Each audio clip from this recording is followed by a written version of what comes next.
మొంతా తుఫాను నేపథ్యంలో ప్రజల భద్రత కోసం ఎన్టీఆర్ జిల్లా అధికారులు అప్రమత్తమయ్యారు.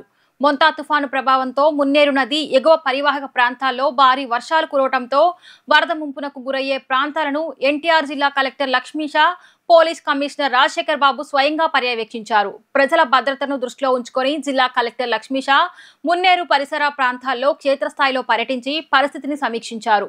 డ్రోన్ల ద్వారా మున్నేరు వాగు పరిసర ప్రాంతాలను పర్యవేక్షిస్తూ వరద నీటి స్థాయిని నిరంతరం పరిశీలిస్తున్నారు. మున్నేరు పరిధిలో ఉన్న ప్రజలు అధికారుల సూచనలు పాటించి అప్రమత్తంగా ఉండాలని సూచించారు. మంత తుఫాన్ వల్ల తెలంగాణలో పడిన వర్షం ఆ ఎఫెక్ట్ ఇప్పుడు ఆ నీళ్ళంతా ఇక్కడ మనకు కృష్ణ ద్వారా అలాగే మున్నేరు ద్వారా ఇక్కడికి కృష్ణ ఎన్టీఆర్ జిల్లాకి వస్తా ఉంది. అది మానిటర్ చేస్తున్నాము. ఇప్పుడు చూసుకుంటే మున్నేరులో 1,50,000 క్యూసెక్స్ ఆల్రెడీ వచ్చింది. ఇంకా పెరుగుతూ ఉంది. ప్రతి గంటకి దాదాపు 10,000 క్యూసెక్స్ పెరుగుతూ ఉంది. అలాగే ప్రకాశం బ్యారేజ్ కూడా ఫస్ట్ వార్నింగ్ వచ్చేసింది. సెకండ్ వార్నింగ్ ఇంకొక 1,00,000 క్యూసెక్స్ సెకండ్ వార్నింగ్ కూడా వచ్చేస్తుంది. జిల్లా మొత్తం అప్రమత్తంగా ఉంది, అలర్ట్ గా ఉంది. మెకానిజం అంతా జిల్లా యంత్రాంగం, అడ్మినిస్ట్రేషన్ మొత్తం అలర్ట్ గా ఉన్నారు. డే అండ్ నైట్ మానిటర్ చేస్తున్నారు. అటు police department, revenue department, medical department, irrigation, R&B, electricity department, even ప్రజాప్రతినిధులతో పాటు ప్రతి ఒక్కరు అలర్ట్ గా ఉన్నారు. పబ్లిక్ ని ఎక్కడెక్కడ అప్రమత్తం చేస్తున్నారు. అందుకోసమే ఇప్పటివరకు చూసుకుంటే ఆల్మోస్ట్ ఇది 4th డే జరుగుతూ ఉంది. ఎమర్జెన్సీ అయినా కూడా ఎక్కడ ఒక చిన్న ఇష్యూ లేదు, ఎక్కడ ఒక చిన్న ప్రాణహాని కానీ జరగడం ఎటువంటి జరగలేదు. సో ఇది జరగడానికి ముఖ్య కారణం మనకు గవర్నమెంట్ ఆఫ్ ఆంధ్రప్రదేశ్ నుంచి వస్తున్న రియల్ టైమ్ గవర్నెన్స్ ఫీడ్స్.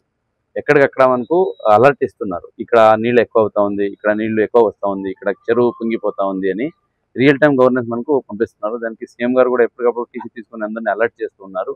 ఆ ప్రిసైజ్ ఇన్ఫర్మేషన్ వస్తుంది కాబట్టి మనం ప్రిసైజ్ యాక్ట్ చేయగలుగుతున్నాము. ఫీల్డ్లో ఏ ఇబ్బంది లేకుండా ప్రజలకి అందుబాటులో ఉండగలుగుతాము. ఇప్పుడు ఈ మున్నేరులో వస్తున్న వరద రేపు ఎల్లుండి వరకు ఇలాగే ఉంటుంది కాబట్టి ఇప్పుడు ఆల్రెడీ లింగాల దగ్గర ఒక రిహాబిలిటేషన్ కేంద్రం పెట్టుకున్నాము. ఇక్కడ ఒక 50 కుటుంబాలు, ఒక 150 మంది వచ్చి రోజు ఉంటూ ఉన్నారు. ఇదే కాకుండా ఈ రోజు మున్నేరులో ఎక్కువైంది కాబట్టి ఇంకొక ఒకటి కంచెల్ల దగ్గర నందిగామ మండలాల్లో, అట్లాగే పెనుగంచిప్రోలు, నందిగామ దగ్గర ఇంకొక 3 రిహాబిలిటేషన్ సెంటర్స్ ఈ రోజు ఓపెన్ చేస్తున్నాము.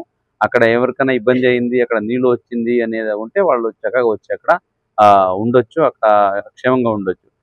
ముఖ్యంగా తెలంగాణలో కురిసిన వర్షాలకి మున్నేరు వాగు ఈ రోజు ఉధృతంగా ప్రవహిస్తుండటంతో నేను జిల్లా కలెక్టర్ గారు, అదేవిధంగా DMHO గారు, ఇన్స్పెక్టర్స్, ప్రజాప్రతినిధులందరూ కూడా దీని మీద జాగ్రత్తలు తీసుకుంటాం. అన్ని రకాల జాగ్రత్తలు తీసుకుంటాం. ముఖ్యంగా నైట్ నుంచే టోటల్ జిల్లా యంత్రాంగాన్ని అంతా కూడా జిల్లా కలెక్టర్ గారు అప్రమత్తం చేయడం జరిగింది.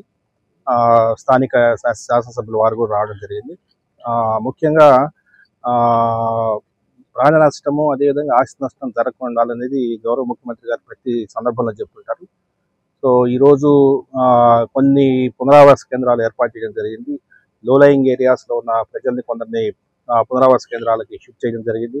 అదేవిధంగా ట్రాఫిక్ మీద అవగాహన ఇస్తున్నాము. అదేవిధంగా కొంత అన్ని ప్రభుత్వ శాఖలు, అన్ని డిపార్ట్మెంట్ వాళ్ళు అప్రమత్తంగా ఉన్నారు. అదేవిధంగా ఇరిగేషన్ వాళ్ళు ఎవ్రీ రియల్ టైమ్ గవర్నెన్స్ లో ఎవ్రీ 1 hourకి ఒకసారి మనకు అలర్ట్స్ ఇస్తున్నారు. ఇప్పుడు ప్రస్తుతానికి 1,60,000 క్యూసెక్స్ వాటర్ వచ్చింది. ఇంకొక 40-50,000 క్యూసెక్స్ పెరిగే అవకాశం ఉంది. ఈ రోజు రాత్రి కూడా అందరూ జాగ్రత్తగా ఉంటే మోస్ట్లీ ఇది వాటర్ రిసీడ్ అయ్యే అవకాశం ఉంది. ముఖ్యంగా ఇక్కడ అదేవిధంగా పెనుగంచిపూల్ బ్రిడ్జ్ కావచ్చు, ఈ 2 బ్రిడ్జెస్ మీద కొంత అప్రమత్తంగా ఉండాల్సిన అవసరం ఉంది. అదేవిధంగా పోలంపల్లి రిజర్వాయర్ కూడా కొంత మనము జాగ్రత్తగా ఉండాల్సిన అవసరం ఉంది.